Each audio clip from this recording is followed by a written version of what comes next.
الحمد للہ کفا وسلام علی عبادہ الذین اصطفیٰ اما بعد فاعوذ باللہ من الشیطان الرجیم بسم اللہ الرحمن الرحیم ما کان محمد ابا احد من رجالکم ولکن رسول اللہ وخاتم النبیین صدق اللہ العظیم وقال رسول اللہ صلی اللہ علیہ وسلم من احیا سنتی فقد احبنی ومن احبنی کان معی فی الجنہ او کما قال صلی اللہ علیہ وسلم۔ میرے بھائیو، محترم بزرگوں اور دوستو، سیرت طیبہ سے متعلق بات چل رہی ہے۔ حضور اکرم صلی اللہ علیہ وسلم کے اظہار نبوت سے پہلے کے 40 سالہ زندگی،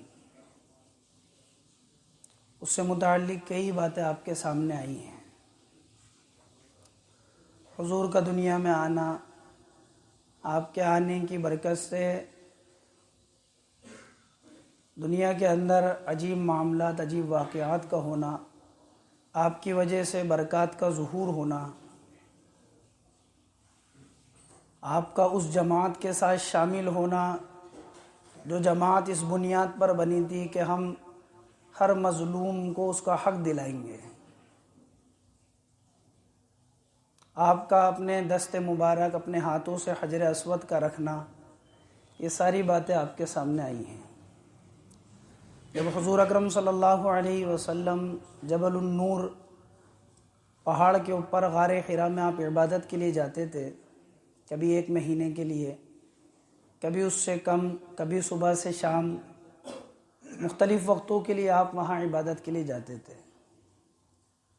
آپ عبادت کے لیے وہاں کیوں جاتے تھے؟ بعض مورخین نے لکھا ہے کہ آپ کے دادا عبد المطلب وہاں عبادت کے لیے جایا کرتے تھے، اس لیے آپ وہاں جاتے تھے۔ آپ خلوت پسندی، تنہائی پسند کرنے لگ گئے تھے، غور و فکر کے لیے، غور و خوض کے لیے، اس لیے آپ وہاں جاتے تھے۔ کوئی یتیم، کوئی مسکین، کوئی بے سہارا اگر آپ کے پاس آتا تو آپ اس کی جو مدد کر سکتے تھے وہ مدد کرتے تھے۔ 17 رمضان المبارک جب آپ علیہ الصلاۃ والسلام کی 41 سال عمر تھی، آپ غار کے اندر موجود تھے۔ حضور اکرم صلی اللہ علیہ وسلم نے دیکھا کہ ایک فرشتہ غار کے اندر آیا اور اس فرشتے نے آپ سے کہا اقرأ، آپ پڑھیے۔ آپ نے فرمایا ما انا بقاری، میں پڑھ نہیں سکتا۔ تو اس فرشتے نے آپ کو پکڑا، آپ کو دبایا۔ آپ فرماتے ہیں کہ اس زور سے مجھے دبایا کہ میری طاقت نے جواب دے دیا، چھوڑ دیا۔ پھر آپ سے فرمایا اقرأ، آپ پڑھیے۔ آپ نے پھر وہی الفاظ دہرائے ما انا بقاری، میں پڑھ نہیں سکتا۔ پھر آپ کو دبایا اور بہت زور سے دبایا۔ آپ فرماتے ہیں کہ میری طاقت نے جواب دے دیا، پھر آپ کو چھوڑ دیا۔ پھر تیسری مرتبہ پر فرمایا کہ اقرأ، پڑھیے۔ آپ نے پوچھا کہ میں کیا پڑھوں؟ فرمایا اقرأ بسم ربک الذی خلق، خلق الانسان من علق، اقرأ وربک الاکرم الذی علم بالقلم، علم الانسان ما لم یعلم۔ یہ 5 آیتیں نازل ہوئی ہیں۔ اقرأ بسم ربک الذی خلق، اس رب کے نام سے پڑھیے جس نے سب کو پیدا کیا ہے۔ خلق الانسان من علق، انسان کو جمے ہوئے لوتڑے سے پیدا کیا، خون کے لوتڑے سے۔ اقرأ وربک الاکرم، اس رب کے نام سے پڑھیے جو بڑی عزت والا ہے، بڑے کرم والا ہے۔ اس رب کے نام سے پڑھیے جو شرافت والا ہے، عزت والا ہے، جس نے انسان کو قلم کے ذریعے سے سکھایا۔ علم الانسان ما لم یعلم، وہ چیز سکھائی جو جانتا نہیں تھا انسان۔ یہ 5 آیتیں سب سے پہلے حضور اکرم صلی اللہ علیہ وسلم کے قلب اطہر پر نازل ہوئی۔ جب یہ آیتیں حضور اکرم صلی اللہ علیہ وسلم پر نازل ہوئی تو بخاری شریف کی روایت میں آتا ہے ترجف فؤادہ، وترجف بوادرہ، آپ کی پیشانی سے پسینہ ٹپکنے لگا، آپ کا دل دھڑکنے لگا، آپ کے شانے پھڑکنے لگے۔ عجیب کیفیت ہے، یہ کون سا کلام ہے؟ یہ میرے دل پر کیا نازل ہوا ہے؟ آپ غار سے اتر کر آ گئے، اور غار سے اتر کر آ رہے ہیں آپ علیہ الصلوۃ والسلام، پسینہ پسینہ ہو رہے ہیں۔ حضرت خدیجہ رضی اللہ تعالی عنہا کے پاس آتے ہیں اور آپ کی زبان پر الفاظ ہیں، زملونی زملونی، مجھے چادر اٹھاؤ، مجھے چادر اڑاؤ، کمبل اڑاؤ مجھے، زملونی زملونی، مجھے چادر اڑاؤ۔ حضرت خدیجہ رضی اللہ تعالی عنہا نے پوچھا، آپ غار میں گئے تھے، آپ جاتے ہیں وہاں پر، یہ کیفیت نہیں ہوتی ہے آپ کی، کیا بات ہے؟ آپ یہ بات کہہ رہے ہیں کہ زملونی زملونی، مجھے چادر اڑاؤ، مجھے چادر اڑاؤ، کیا بات ہے؟ کیوں کہہ رہے ہیں آپ ایسا؟ اللہ کے نبی نے حضرت خدیجہ رضی اللہ تعالی عنہا کو ساری بات بتائی کہ میرے ساتھ ایسا ایسا معاملہ ہوا۔ حضرت خدیجہ رضی اللہ تعالی عنہا نے فرمایا، کلا واللہ لا یخزیک اللہ ابدا، اللہ کی قسم اللہ آپ کو بے یار و مددگار نہیں چھوڑیں گے۔ انک لتصل الرحم، آپ رشتہ داریوں کو جوڑتے ہیں۔ اظہار نبوت سے پہلے کی صفات بیان کر رہی ہیں اللہ کے نبی کی، انک لتصل الرحم، آپ رشتہ داریوں کو جوڑتے ہیں، جو آپ سے جڑتا ہے اسے بھی جوڑتے ہیں، جو آپ سے کٹتا ہے اسے بھی جوڑتے ہیں، جو اپنا ہے اسے بھی جوڑتے ہیں، جو غیر ہے اسے بھی جوڑتے ہیں۔ انک لتصل الرحم، رشتہ داریوں کو جوڑتے ہیں۔ اسی لیے حدیث میں فرمایا کہ رشتے ناتوں کو مت توڑا کرو، جو آدمی رشتوں کو توڑتا ہے اللہ اپنی رحمت سے اس کو توڑ دیتے ہیں، ختم کر دیتے ہیں، دور کر دیتے ہیں۔ جو رشتے ناتوں کو توڑتا ہے فرمایا کہ جہنم میں جائے گا وہ انسان۔ انک لتصل الرحم، آپ تو رشتوں کو جوڑتے ہیں۔ وتکسب المعدوم، اللہ کے نبی آپ کی صفت تو یہ ہے کہ جن کے پاس کوئی کام نہیں ہے، جو مفلس ہیں، معاشی اعتبار سے تنگ دست ہیں، حالات سے گھرے ہوئے ہیں، آپ ان کی مدد کرتے ہیں، آپ ان کے بوجھ کو اٹھاتے ہیں۔ یہ نہیں ہے کہ غریب ہے تو اس کا خون چوس لیا، یہ لے سود پر پیسے، یہ لے بیاج پر پیسے، یہ 1000 ہیں اس کے 1200 دینے ہیں تجھے، یہ 10,000 ہیں اس کے 12,000 دینے ہیں تجھے۔ اب غریبی کا فائدہ نہیں اٹھاتے ہیں اللہ کے نبی۔ وتکسب المعدوم، آپ لوگوں کے کام آتے ہیں، آپ ان کا خون نہیں چوستے ہیں۔ وتحمل الکل، جو اپنا بوجھ سماج کی وجہ سے نہیں اٹھا سکتے ان کا بوجھ اٹھاتے ہیں آپ۔ غریب کی شادی کر دی، کسی کے پاس پہننے کے لیے کپڑے نہیں ہیں اس کو کپڑے دے دیے، کسی کے پاس اوڑھنے کے لیے رضائی نہیں ہے اس کو رضائی دے دی۔ کوئی ایسا کام ہے کہ وہ آدمی نہیں کر پاتا تو آپ اس کی مدد کر دیتے ہیں، آپ اس کا کام کر دیتے ہیں، دوسروں کے کام آتے ہیں۔ وتقری الضیف، اے اللہ کے نبی آپ کی صفت تو یہ ہے کہ آپ مہمانوں کی مہمان نوازی کرتے ہیں، خوش دلی کے ساتھ مہمان نوازی کرتے ہیں۔ یہ آپ کی صفات بیان کری۔ اور بعض روایتوں میں آتا ہے کہ یوں فرمایا کہ آپ تو بولتے ہیں تو سچ بولتے ہیں، آپ امانتوں کو ادا کرتے ہیں، امانتوں کو ادا کرتے ہیں اور سچ بولتے ہیں۔ یہ آپ کی صفات بیان کری۔ فرمایا آپ گھبرائیں نہیں، آپ میرے ساتھ چلیں۔ ورقہ ابن نوفل کے پاس لے کر گئی حضرت خدیجہ رضی اللہ تعالیٰ عنہ۔ ورقہ ابن نوفل یہ حضرت خدیجہ رضی اللہ تعالیٰ عنہ کے چاچا زاد بھائی ہیں۔ تورات، انجیل ان کے عالم تھے یہ، اور اس زمانے کے اندر جب بت پرستی عام تھی اس زمانے کے اندر عیسائیت کو اختیار کر لیا تھا ورقہ ابن نوفل نے۔ عبرانی زبان کے جاننے والے تھے، سریانی زبان کے جاننے والے تھے، عربی زبان کے جاننے والے تھے، انجیل کا ترجمہ عربی زبان میں کرتے تھے۔ حضرت خدیجہ نے فرمایا کہ دیکھو یہ کیا کہتے ہیں، ان کی بات سنو۔ اللہ کے نبی نے پوری بات بتائی اپنی کہ میں تو ایسے گیا تھا، ایسا ایسا معاملہ ہوا، یہ بات ہوئی۔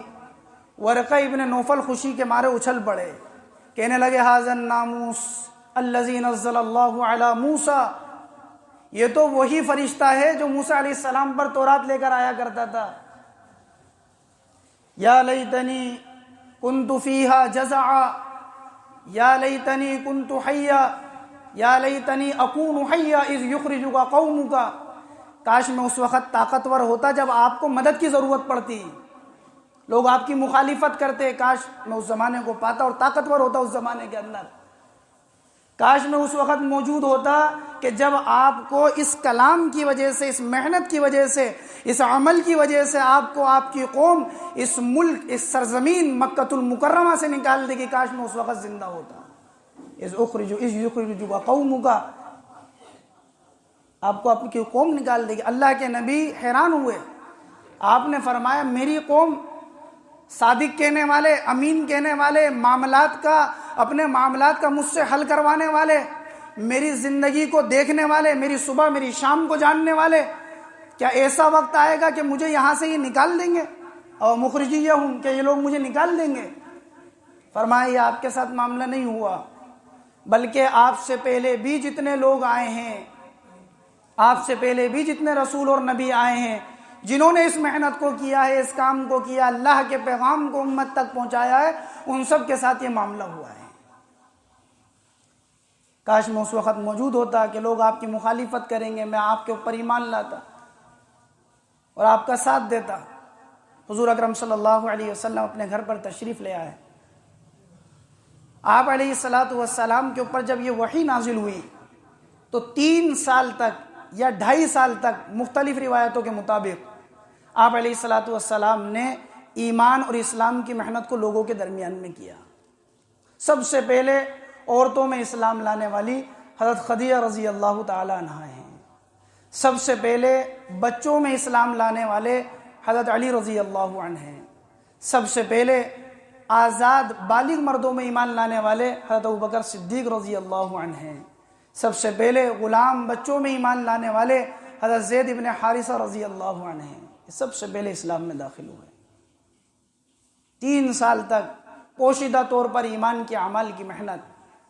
وحی کیا چیز ہوتی ہے جو حضور اکرم صلی اللہ علیہ وسلم پر نازل ہوئی تو جس کی وجہ سے آپ علیہ السلام پسینے پسینہ ہو گئے۔ وحی کی مختلف قسمیں علماء نے لکھی ہیں کہ وحی مختلف طریقوں سے ہوتی ہے۔ کبھی تو جبریل کے ذریعے سے وحی آتی ہے کہ اللہ فرشتے کو بھیجتے ہیں، جبریل کو بھیجتے ہیں، کبھی جبریل اپنی شکل میں آتے ہیں، کبھی کسی صحابی کی شکل میں آتے ہیں اللہ کے نبی کے پاس۔ عام طور پر جن صحابی کی شکل میں آتے تھے حضرت دحیہ کلبی رضی اللہ عنہ، ان کی شکل میں حضرت جبریل آیا کرتے تھے، انتہائی خوبصورت تھے حضرت دحیہ کلبی رضی اللہ عنہ، ان کی شکل میں تشریف لاتے تھے، اور 2 یا 3 مرتبہ براہ راست آپ علیہ السلام نے حضرت جبریل کو دیکھا، وحی لے کر آئے۔ کبھی وحی ہوتی ہے اس طرح کہ ڈائریکٹ اللہ تبارک و تعالی دل کے اندر ایک بات ڈال دیتے ہیں، کبھی وحی ہوتی ہے اس طرح کہ اللہ بات کرتے ہیں، اللہ تبارک و تعالی پس پردہ آواز سنائی دیتی ہے۔ وما كان لبشر ان يكلمه الله الا وحيا او من وراء حجاب او يرسل رسولا۔ وحی کی مختلف قسمیں ہیں، کبھی سوتے ہیں خواب میں کوئی بات بتا دیتے ہیں۔ وحی مختلف طریقوں سے حضور اکرم صلی اللہ علیہ وسلم کے پاس آتی ہے۔ جب وحی آتی تھی اس کی کیفیت ہوتی تھی ایک۔ اما عائشہ رضی اللہ تعالی عنہ فرماتی ہیں اللہ کے نبی کے اوپر جب وحی نازل ہوتی تھی تو آپ پسینہ پسینہ ہو جایا کرتے تھے، آپ کا چہرہ سرخ ہو جایا کرتا تھا۔ اگر اونٹنی پہ بیٹھے ہیں تو اونٹنی بوجھ کو برداشت نہیں کرتی تھی، بیٹھ جایا کرتی تھی۔ زید بن ثابت رضی اللہ عنہ کی گود میں سر رکھا ہوا تھا اللہ کے نبی کا، لیٹے ہوئے تھے سر رکھ کر، وحی نازل ہو گئی۔ بس جیسے ہی وحی نازل ہوئی حضرت زید بن ثابت رضی اللہ عنہ فرماتے ہیں کہ اس کا اتنا بوجھ تھا مجھے ایسا لگ رہا تھا میری جان پھٹ جائے گی۔ وحی کیا ہے؟ کلام الہی، اللہ کا کلام، نبی کے دل کے اوپر آنا، نبی کے دل کے اندر آنا، اللہ کے کلام کا۔ کون سا کلام؟ لو انزلنا هذا القرآن على جبل لرأيته خاشعا متصدعا من خشية اللہ۔ اگر تو دیکھتا یہ کہ یا اللہ اپنے کلام کو پہاڑ پر نازل کر دیتے تو پہاڑ ریزہ ہو جاتا، ذرہ ذرہ ہو جاتا۔ یہ تو نبی کا دل تھا کہ جن کے اوپر وحی آتی تھی، اور پھر ان کے جمال جو قلب اطہر ہے، جو جمالی دل ہے آپ علیہ الصلوۃ والسلام کا، کلام الہی کو جمالی دل کے اندر نازل کیا گیا، اور جمال دل سے، جمالی ہونٹوں سے نکلا تو امت کے سینوں میں آج محفوظ ہے، ورنہ تیرے اور میرے سینے پر اگر کلام الہی نازل پھٹ جاتا سینہ، پہاڑ برداشت نہیں کر سکتے، ہم کیا برداشت کرتے؟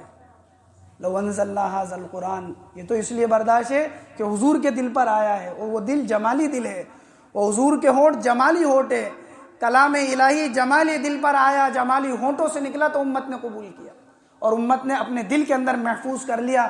10 سال کا بچہ بھی حافظ قرآن بن رہا ہے، 15 سال کا بچہ بھی اللہ کے کلام کو یاد کر رہا ہے، بڑا بھی حافظ قرآن بن رہا ہے۔ اس کی وجہ کیا ہے؟ اس کی وجہ یہ کہ حضور کے زبان مبارک سے اور ہونٹوں سے نکلا یہ کلام۔ لا تحسب أن الدين بعيد عن حب وحياة، وبهجرك للدين ستحيا تعشق ما قلبك يهوى، أو أن الأيام ستحلو وترى الدنيا شط نجاة، دينك بحر من آمال